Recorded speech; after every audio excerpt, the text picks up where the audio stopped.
Hi students, welcome to the lecture. We will be dealing with Phillips curve. So without much delay, let's move on to the topic. The inverse relationship between unemployment rate and inflation when graphically charted is called the Phillips curve. Phillips curve എന്ന് പറഞ്ഞിരിക്കുന്നത് അൺഎംപ്ലോയ്മെൻറ്റും അതേപോലെ തന്നെ inflation റേറ്റും കൂടി graphically represent ചെയ്യുമ്പോൾ നമുക്ക് കിട്ടുന്ന ചാർട്ടിനെയാണ് നമ്മൾ ഫിലിപ്സ് കർവ് എന്ന് പറഞ്ഞിരിക്കുന്നത്. സോ അൺഎംപ്ലോയ്മെൻറ്റ് റേറ്റും ഇൻഫ്ലേഷനും തമ്മിൽ ഒരു ഇൻവേഴ്സ് റിലേഷൻഷിപ്പ് ആയിരിക്കും ഉണ്ടായിരിക്കുക. സേ യു എന്ന് പറഞ്ഞിരിക്കുന്നത് അൺഎംപ്ലോയ്മെൻ്റ് ആണ്, ഇൻഫ്ലേഷൻ റേറ്റ് എന്ന് പറഞ്ഞിരിക്കുന്നത് ഐ ആണ് എന്നുണ്ടെങ്കിൽ ഇവർ തമ്മിലൊരു ഇൻവേഴ്സ് റിലേഷൻഷിപ്പ് ആയിരിക്കും ഉണ്ടാവുക. അതായത് ഇൻഫ്ലേഷൻ ഇൻക്രീസ് ചെയ്ത് കഴിയുമ്പോൾ അൺഎംപ്ലോയ്മെൻറ്റ് കുറയുകയും അൺഎംപ്ലോയ്മെൻറ്റ് ഇൻക്രീസ് ചെയ്ത് കഴിയുമ്പോഴത്തേക്കും ഇൻഫ്ലേഷൻ കുറയുകയും ചെയ്യുന്നു. അതാണ് നമ്മളൊരു ഇൻവേഴ്സ് റിലേഷൻഷിപ്പ് കൊണ്ട് ഉദ്ദേശിക്കുന്നത്. Then William Phillips pioneered the concept first in his paper, The Relation Between Unemployment and the Rate of Change of Money Wage Rates in the United Kingdom, 1861 to 1957 and 1958. The theory is now proven for all major economies of the world. അതായത് ഈ ഒരു theory അല്ലെങ്കിൽ ഈ ഒരു Phillips curve എന്ന് പറഞ്ഞിരിക്കുന്ന concept മുൻപോട്ട് കൊണ്ടുവരുന്നത് വില്യം ഫിലിപ്സ് എന്ന് പറഞ്ഞിരിക്കുന്ന വ്യക്തിയാണ്. അദ്ദേഹത്തിൻ്റെ പേപ്പറായിട്ടുള്ള relations between unemployment and the rate of change of money wage rates in the United Kingdom 1867 to 1957 അദ്ദേഹം ഈ ഒരു കോൺസെപ്റ്റിനെ കുറിച്ച് എഴുതിയിരിക്കുന്നത്. ഇനി നമുക്കിതിൻ്റെ ഡിസ്ക്രിപ്ഷനിലോട്ടേക്ക് പോകാം. ഈ തിയറി സ്റ്റേറ്റ് ചെയ്തിരിക്കുന്നത് എന്താണ്? ഇൻഫ്ലേഷൻ റേറ്റ് കൂടിക്കഴിയുമ്പോഴത്തേക്കും അൺഎംപ്ലോയ്മെൻറ്റ് റേറ്റ് എന്ന് പറഞ്ഞിരിക്കുന്നത് കുറയും and vice versa. Thus, high levels of unemployment can be achieved only at high levels of inflation. അതായത് ഹൈ ലെവൽസ് ഓഫ് എംപ്ലോയ്മെൻറ്റ് ഉണ്ടാക്കണം എന്നുണ്ടെങ്കിൽ ഞാൻ കുറച്ച് മുന്നേ അൺഎംപ്ലോയ്മെൻ്റ് എന്നാണ് പറഞ്ഞിരിക്കുന്നത് തോന്നുന്നു. I M so sorry for that. High levels of employment achieve ചെയ്യണം എന്നുണ്ടെങ്കിൽ ഹൈ ലെവൽസ് ഓഫ് ഇൻഫ്ലേഷൻ വേണം എന്നുള്ള ഒരു കോൺസെപ്റ്റാണ് ഇതുവഴി തരുന്നത്. The policies to induce growth in an economy increases in employment and sustained development are heavily depend on the findings of Phillips curve.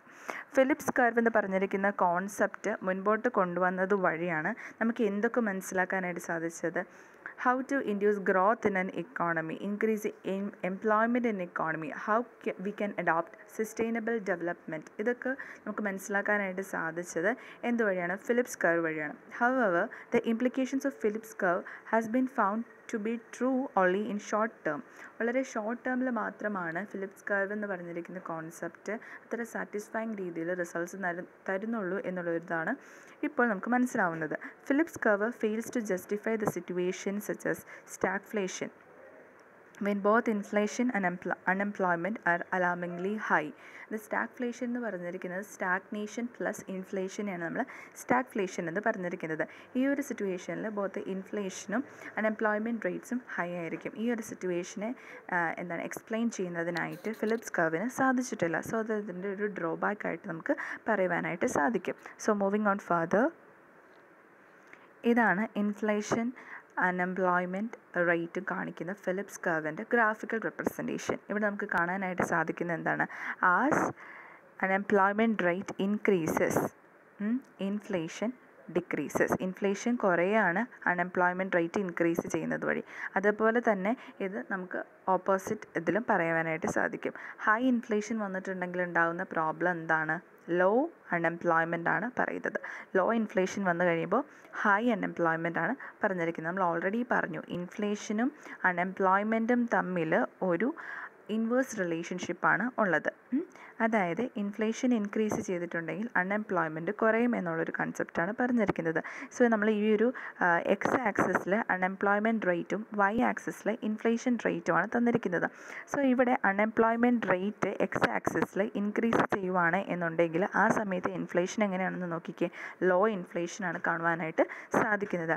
ഈ ഒരു കോൺസെപ്റ്റാണ് ഫിലിപ്സ് കർവിലൂടെ നമുക്ക് മനസ്സിലാക്കാനായിട്ട് പറ്റുന്നത്. ഓക്കെ, ഇനി നമ്മൾ നോക്കാനായിട്ട് പോകുന്നത് ഇമ്പോർട്ടൻസ് ഓഫ് ഫിലിപ്സ് കർവ് ആണ്.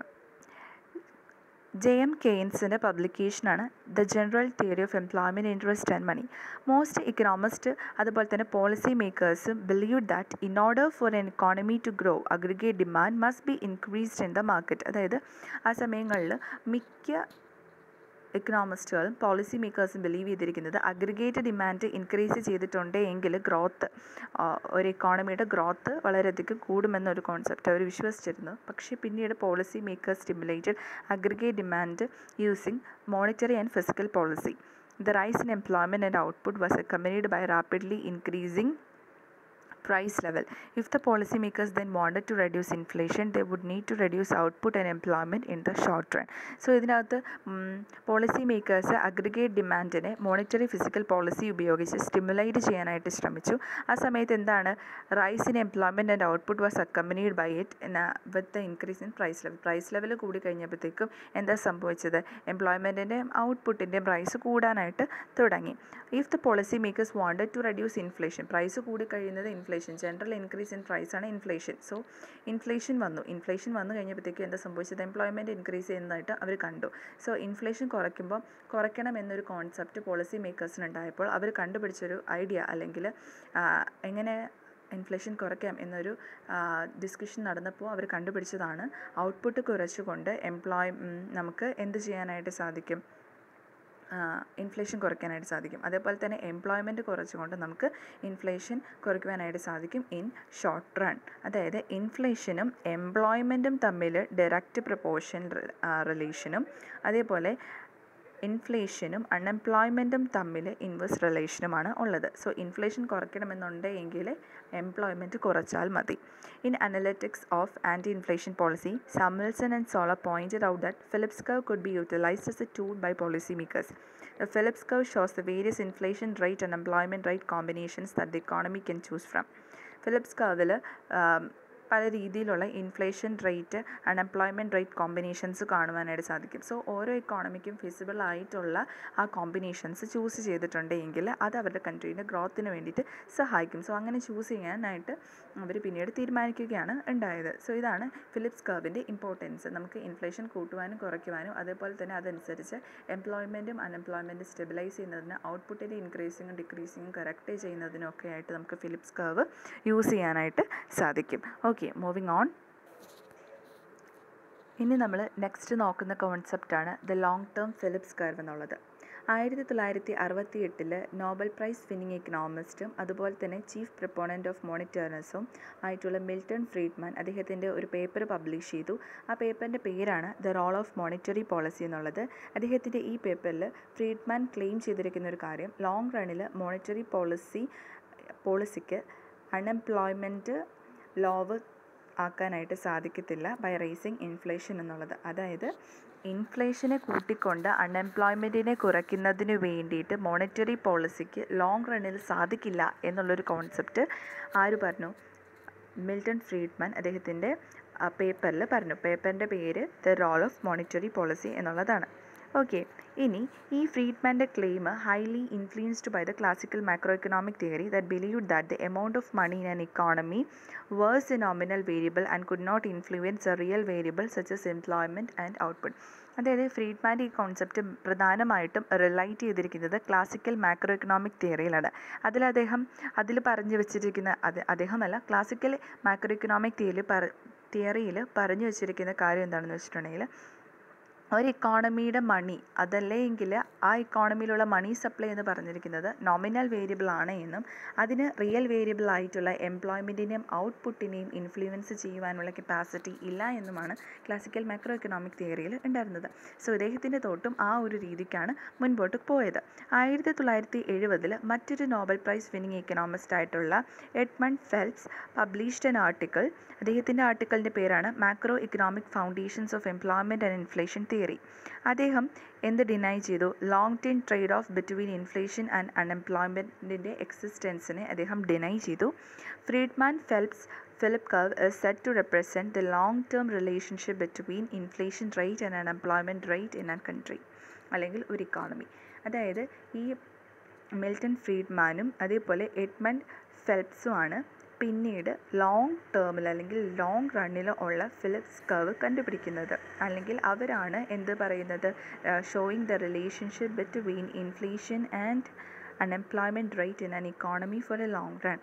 The Friedman Phillips Friedman-Phillips curve is vertical and settle at what is known as the natural rate of unemployment. അതായത് ഈ ഫ്രീഡ്മാൻ-ഫിലിപ്സ് കർവ് വേർട്ടിക്കലാണ്. ഓക്കെ, വേർട്ടിക്കൽ ആയിട്ടുള്ള ഒരു ഗ്രാഫിക്കൽ റെപ്രസെൻറ്റേഷനാണ് ആ ഒരു കർവ് എന്ന് പറഞ്ഞിരിക്കുന്നത്. അത് സെറ്റിൽ ചെയ്തിരിക്കുന്നത് നാച്ചുറൽ റേറ്റ് ഓഫ് അൺഎംപ്ലോയ്മെൻറ്റിലാണ്. നാച്ചുറൽ റേറ്റ് ഓഫ് അൺഎംപ്ലോയ്മെൻറ്റ് എന്ന് പറഞ്ഞിട്ടുണ്ടെങ്കിൽ the unemployment rate towards which the economy moves in a long run. അതായത് ലോങ് റണ്ണിൽ ഒരു ഇക്കോണമിയുടെ മൂവ്മെൻറ്റ് ഏത് അൺഎംപ്ലോയ്മെൻറ്റിലോട്ടേക്കാണോ അല്ലെങ്കിൽ ഏത് സിറ്റുവേഷൻ ഓഫ് അൺഎംപ്ലോയ്മെൻറ്റിലേക്കാണോ അതിനെയാണ് നാച്ചുറൽ റേറ്റ് ഓഫ് അൺഎംപ്ലോയ്മെൻറ്റ് എന്ന് പറഞ്ഞിരിക്കുന്നത്. നാച്ചുറൽ റേറ്റ് ഓഫ് അൺഎംപ്ലോയ്മെൻറ്റ് എന്ന് പറഞ്ഞിരിക്കുന്നത് ഡൈനാമിക് ആണ്, അതുപോലെ തന്നെ ഒരു പോസിറ്റീവ് കോൺസെപ്റ്റുമാണ്. Thus it changes with time അനുസരിച്ച് ഈ നാച്ചുറൽ റേറ്റ് ഓഫ് അൺഎംപ്ലോയ്മെൻറ്റ് ഇപ്പോൾ ഒരു പോസിറ്റീവ് കോൺസെപ്റ്റായി ഒരു ഡൈനാമിക് കോൺസെപ്റ്റ് ആയതുകൊണ്ട് തന്നെ അത് ടൈം അനുസരിച്ച് മാറിക്കൊണ്ടേയിരിക്കും. The natural rate of unemployment may not be the socially optimal level of unemployment. ഒരിക്കലും നാച്ചുറൽ റേറ്റ് ഓഫ് അൺഎംപ്ലോയ്മെൻറ്റ് എന്ന് പറഞ്ഞിരിക്കുന്നത് ഒരു സൊസൈറ്റിക്ക് ഡിസൈറബിൾ ആയിട്ടുള്ള അല്ലെങ്കിൽ ഒരു ഒപ്റ്റിമൽ ലെവൽ ഓഫ് അൺഎംപ്ലോയ്മെൻറ്റ് അല്ല എന്നുള്ളതാണ് ഇതിനകത്ത് നമുക്ക് മനസ്സിലാക്കേണ്ട മറ്റൊരു കാര്യം. ഇതിൻ്റെ ഗ്രാഫിക്കൽ റെപ്രസെൻറ്റേഷനിലോട്ടേക്കാണ് നമ്മളിനി നെക്സ്റ്റ് പോകാനായിട്ട് പോകുന്നത്. ഇതാണ് ലോങ് റൺ ഫിലിപ്സ് കർവ് എന്ന് പറഞ്ഞിരിക്കുന്നത്. ഇതിൽ എക്സ് ആക്സിസിൽ അൺഎംപ്ലോയ്മെൻറ്റ് റേറ്റും വൈ ആക്സിസിൽ ഇൻഫ്ലേഷൻ റേറ്റുമാണ് നമുക്ക് കാണാനായിട്ട് സാധിക്കുന്നത്. ഇവിടെ എന്താണ് അൺഎംപ്ലോയ്മെൻറ്റ് റേറ്റ് എന്ന് പറഞ്ഞിരിക്കുന്നത് as increase in the inflation. Unemployment rate എന്ന് പറഞ്ഞിരിക്കുന്നതിന് എന്താണ് ചേഞ്ച് വരുന്നുണ്ടോ? ഒരുപാട് ചേഞ്ച് വരുന്നില്ല അല്ലേ? ആദ്യമൊക്കെ ഇത് within the increase in inflation what happens is the unemployment rate is becoming stable. അതാണ് നാച്ചുറൽ റേറ്റ് ഓഫ് അൺഎംപ്ലോയ്മെൻറ്റ് എന്ന് പറഞ്ഞിരിക്കുന്നത്. ഓക്കെ, ക്ലിയർ ആയെന്ന് വിശ്വസിക്കുന്നു. എന്തെങ്കിലും ഡൗട്ട്സോ ക്ലാരിഫിക്കേഷൻസോ ഉണ്ടെങ്കിൽ please kindly comment in the comment section. And thank you so much for watching the channel. Thank you so much for your subscriptions. And if you are benefiting from the lessons, please do like, share and subscribe. This is a boost up for me too. Thank you so much. Enjoy learning and God bless you all.